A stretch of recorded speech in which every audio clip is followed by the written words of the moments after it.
Happy Wednesday, everyone. Well, not if you're Whoopi Goldberg, a.k.a. Karen Johnson. Yeah, who knew Whoopi was a Karen? I thought that was only for white people, like Toyota Priuses and skiing.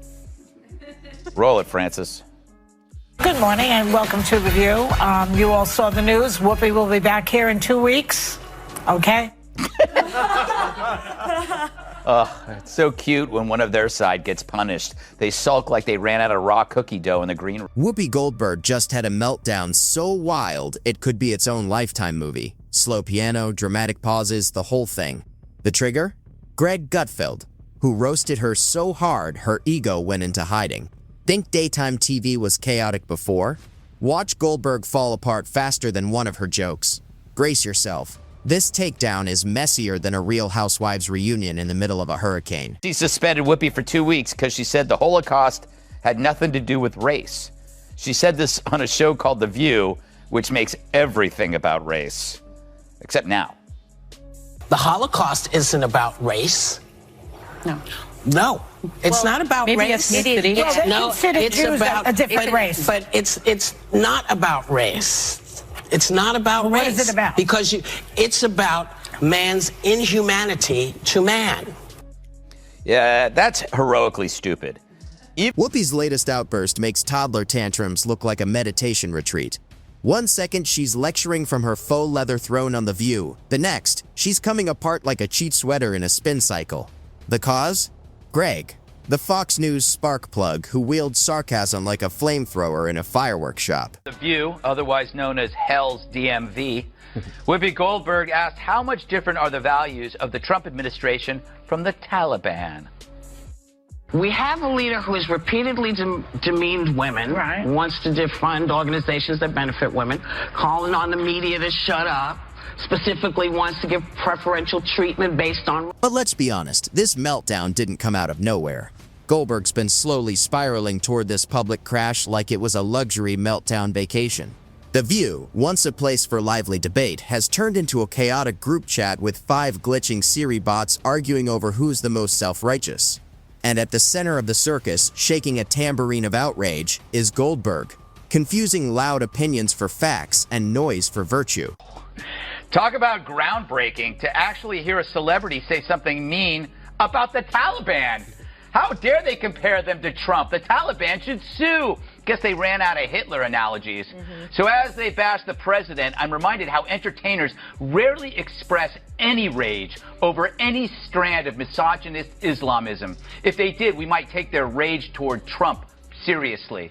A reminder, the Taliban throw acid in girls' faces for going to school. Yeah, I guess that's like defunding Planned Parenthood. Radical Islam is all for killing gays, and I guess that's the same as making some rude jokes. No, Trump's past rudeness is a product of a rude culture, one fed and fattened by a coarse entertainment industry. Now, imagine her horror.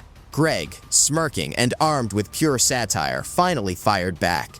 His clapback was so sharp it echoed past Fox News and struck straight at Goldberg's soul. Her reaction? A meltdown, with all the stability of a soggy tissue, gasps, eye rolls, and that classic look of disbelief that anyone would dare roast the self-proclaimed queen of daytime drama. Canada, apparently they're throwing tariffs on manatee meat and bovine semen, which means The View is very unhappy. Sausage maker Johnsonville is recalling more than 42,000 pounds of pork sausage for possible contamination with plastic fibers. Fortunately, authorities were able to track all 42,000 pounds to a single location in New York City. Let's be clear, this wasn't just a simple roast. Greg didn't just embarrass Goldberg. He tore apart her talking points with the precision of someone filleting a fish, while she rambled about whatever trending cause had captured her curated echo chamber. He exposed the holes in her logic, and instead of responding with reason, Goldberg defaulted to her go-to move, flailing. This is a woman who has turned emotional grandstanding into an Olympic sport, always ready to play the victim like a magician pulling a dove from her sleeve. But don't confuse this meltdown with real vulnerability. It was pure performance art. The View has become a petri dish for ideological conformity, where real debate goes to die slow, jittery, and over-caffeinated. The hosts don't really discuss anything, they nod in unison like perfectly polished bubbleheads, afraid to crack their veneers. Each episode is a contest to deliver the most extreme take with maximum smugness. And Goldberg? She's the undefeated champion of that parade, serving up lukewarm hot takes with the confidence of someone who skimmed a headline 2 weeks ago and now thinks she's writing UN policy briefs. Brains are small, but who's the dumbest one of all? True, none of them are in Mensa, but who's the most densa? Perhaps it's Sunny who mastered the art of making idiots look smart. Now, The View could ask a mirror who's the dumbest one of all, but there's no way that glass doesn't shatter. So instead, let's check out this clip from Monday's episode of The View when the ladies put their science caps on and discuss the solar... The moment anyone dares to break the groupthink, they're either shouted down, gaslit, or, if they're a guest, politely disappeared into a commercial break. It's less a talk show and more live-action Twitter mob. So when Greg entered the chat, figuratively speaking, he wasn't just tossing shade. He lobbed truth grenades into a house built entirely of feelings, calling out what viewers have long suspected. The sanctimony on The View is so thick it might as well be a co-host. Goldberg, caught mid-monologue, looked like someone who accidentally wandered into a logic seminar. Her reaction, a masterpiece. First came the glare that screamed, "How dare you question me, peasant?" Then the dramatic sigh, as if the weight of the world had landed squarely between her designer brooch and inflated moral compass. Finally, the full breakdown, a whirlwind of pseudo-intellectual rambling, vague historical references, and what could only be described as emotional interpretive dance. You could practically hear the producers scrambling for a commercial break, because nothing says daytime disaster like a host trying to cry without smudging her eyeliner, while shouting half-baked takes on topics she barely understands. Hallway. The rapture is here. The rapture's here, and then also I learned that the cicadas are coming. Cicadas. Cicadas. Although I love for the first time in like cicada. 100 years, for the first time in many, many years. No, every 17 years this happens. Well, that's not what I read, but maybe you know, maybe you know better. All those things together would maybe lead one to believe that, you know, either climate change exists or something is returning. Earthquakes are not at the mercy of climate change. It's underground. No. It happens, and the eclipse, they've known about the eclipse coming because eclipses happen, and they actually can say when these things are going to happen. Amazing. Oh. That's not what I read. The true sign of the apocalypse is someone that dumb has a law degree.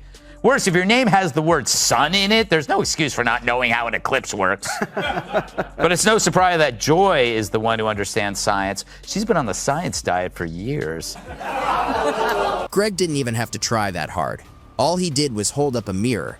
And what did that mirror show? A show running on outrage instead of insight. A host who thinks volume equals validity. And a panel so allergic to dissent they break out in hives if exposed to a conservative opinion for more than 10 seconds. Greg didn't just roast Goldberg. He exposed the emptiness of the whole setup. His commentary, dripping with satire, cut through the fog of self-importance hanging over The View like a bad smell. While Whoopi scrambled for a comeback, her co-hosts nodded in unison like backup singers in a cult musical. But let's talk about those co-hosts. This wasn't just a solo meltdown, it was a full group nosedive. Every time Goldberg flailed, they leaned in with supportive murmurs and faces that screamed, "We weren't ready for this." Joy Behar looked like she just discovered gravity, while Sunny Hostin fumbled a word salad that would make a thesaurus beg for mercy. Together, they launched the ceremonial circle the wagons maneuver, turning the moment into group therapy where accountability doesn't exist and feelings rule. They framed Greg's takedown not as a critique but as an attack on all women, all hosts, and apparently anyone who's ever owned a coffee mug with an inspirational quote. Hostin's obsession with race gets thrown back in her face. Today's video comes to us from sunny Hostin. Sounds like a town. We're in sunny Hostin. She was on PBS's Finding Your Roots, a show dedicated to researching celebrity ancestry. For context, Sunny is a staunch supporter of reparations and has made a fortune spewing nonsense about white privilege and racial justice. Well, turns out she's not as oppressed as she claims she is. She's actually the descendant of slave. But here's the twist. Nobody outside that studio was buying it. The internet lit up like a Christmas tree, powered by a Red Bull-addicted elf. Memes, reaction videos, sarcastic TikToks, it was open season. Whoopi's meltdown was instantly dissected, remixed, and replayed in slow motion with dramatic violins. And what made it even worse? This wasn't a one-off. It was just the latest in a long line of classic Goldberg moments. Those glorious occasions when her arrogance crashes headfirst into actual pushback. And every time, she acts like it's the first disagreement she's ever heard since 1993. Honestly, it's almost impressive to be so persistently wrong while staying defiantly loud about it. The viewers have perfected the art of being proudly uninformed. Watching it is like joining a book club where no one reads the book, but everyone gives a TED Talk about the cover. And poor Greg, he didn't even insult her personally, he challenged her ideas. But in Whoopi's magical kingdom, disagreeing is blasphemy. Why engage in reasoned debate when you can collapse into melodrama, claim victimhood, and ascend to the moral high ground? Whoopi claims Biden's loose bowels should make voters throw in the towels. Goldberg's rational so weak she doesn't care if Biden can't speak. Yes, it's a magical land where little Debbies make big bellies and brain cells go to die. This week on The View, Whoopi doubled down on her support of Joe Biden's re-election. No surprise. But it was her peculiar poo-powered prose that piqued my potty predilection. Roll it! I don't care if he's pooped his pants. I don't care if he can't put a sentence together. Meanwhile, Greg walked away from the clash like a guy who just won an argument with a GPS. He didn't gloat, didn't double down. He just shrugged, cracked another joke, and vanished back into whatever vampire lair he retreats to when he's not exposing televised hypocrisy. And honestly, that's what made the humiliation hurt even more. Whoopi brought emotional fireworks to a logic fight, and lost. While she tried to rewrite reality with facial expressions and dramatic sighs, Greg stayed grounded in the deadliest weapon of all, common sense. By the end of the segment, Goldberg looked like a deflated version of her former smug self. Confidence gone, replaced with the haunted look of someone who might, just might, have to rethink something. Tragic, really. But don't worry, by the next episode, she was back in full form. Any hint of introspection had been replaced with righteous indignation and a carefully curated monologue about how anyone who disagrees with her is morally bankrupt. That's how The View survives. Not by learning, not by growing, but by endlessly circling the same emotional drain and calling it discourse. So what's the moral of this melodrama? Even the loudest, most self-important voices can't survive a light breeze of actual critique. If he his pants, and in fact, she'll stand right behind him. Not only does she have a terrible case of Trump derangement, she also has no sense of smell or a really weird fetish. And I'm not one to kink shame, to each his own. I guess you just got tired of Joy's crap. Kat, you know what was the most interesting thing about this was the audience reaction. Like when she started talking about poop being everywhere, the audience was like frozen. They were like, I don't, what is going on here? Whoopi has a poop problem. What does she mean she has poopy days? Public breakdowns are inevitable when your whole persona is built on being unchallenged. And Greg, love him or hate him, doesn't mind walking into the hornet's nest and swinging at Whoopi. Maybe next time she could try breaking out of the bubble instead of breaking down in it. Step outside the smugness, the delusion that her opinions are sacred relics. But then again, where's the fun in that? After all, without The View and its endless parade of cluelessness, where else could we go to feel better about our own ability to form coherent thoughts? Thanks for the laughs, Whoopi. Even your meltdowns are comedic gold. While she delivers emotional TED Talks with the urgency of someone who just discovered Wikipedia, Greg is over on Fox telling jokes. Imagine that. Humor in political commentary. Revolutionary. While The View drowns in its own righteous outrage, Greg's doing nightly stand-up disguised as news and still manages to make more sense than 5 women screeching over each other like caffeinated parrots in a wind tunnel. His secret weapon? Laughter. Not the canned kind, not the staged kind. Genuine, sharp, unavoidable laughter. Studies are married white women, and they do fall in line with what their husbands are doing. People have to wonder, where does Sunny Hostin get her opinions? Yeah. Like you said, and it's obviously from her husband. She has to tell her what to say on The View, because without it, she's got nothing up there. She's not very bright. But the problem with her is that she went full... He doesn't need 5 co-hosts nodding like dashboard bubbleheads to validate his opinions. He doesn't weaponize victimhood or cry on cue like a soap actress gunning for a daytime Emmy. He dismantles hypocrisy with one line that's sharper than Joy Behar's haircut. And it lands because humor makes truth digestible, even when it hurts. Meanwhile, The View treats every disagreement like a hate crime. Say something they don't like, and suddenly you're the villain in a 4-part Netflix documentary. They aren't here for dialogue, they're here for claptrap. That smug mix of applause and self-congratulation that kicks in when someone dares to say something brave, like, "I don't like Trump." Oh, groundbreaking. Quick, call the Pulitzer Committee. Gutfeld, on the other hand, thrives in the tension. He mocks both sides when it's needed, because he knows the line between comedy and commentary is where real influence lives. That's why his audience is growing while The View's audience is aging out like expired yogurt. Younger viewers don't want finger-wagging lectures. They want sarcasm served with a side of truth. Sonny Hostin, who thinks climate change caused the solar eclipse, the dumbest of them all. Because everyone knows the moon caused the eclipse, which is controlled by The View's gravitational pull. All right, Kat, did you ever see such a group? It's amazing how Joy and Whoopi became the smart ones.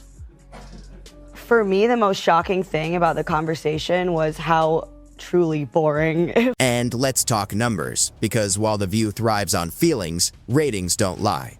In those numbers, they paint a cold, hard picture. Then came the internet roast. As for Greg, the comment sections were practically a standing ovation. This wasn't just a win, it was a landslide. While Whoopi clutched her pearls, Gutfeld casually claimed the comedy crown, MIC in hand. 0 apologies given. The Empire of Ego tried to strike back, but spoiler alert, no one cared. The rest of the View squadron of indignation quickly followed suit. Sunny unleashed her signature passive-aggressive eye roll, the kind that could curdle milk. Anna Navarro made dramatic throat noises like she was auditioning for a telenovela. And Joy Behar blinked rapidly and muttered something vaguely furious. Though, to be fair, that's just her factory setting. They'll recover eventually. But for now, let's pause and offer our sincerest, sarcastic thanks. Because without The View, we'd never fully understand what happens when privilege, delusion, and overconfidence get a daily time slot and a live studio audience. Their unintentional comedy is a national treasure, scripted not by writers, but by pure, unfiltered hubris and Whoopi. If her ego got any bigger, it would apply for a SAG card and start hosting the show solo. Bravo to them.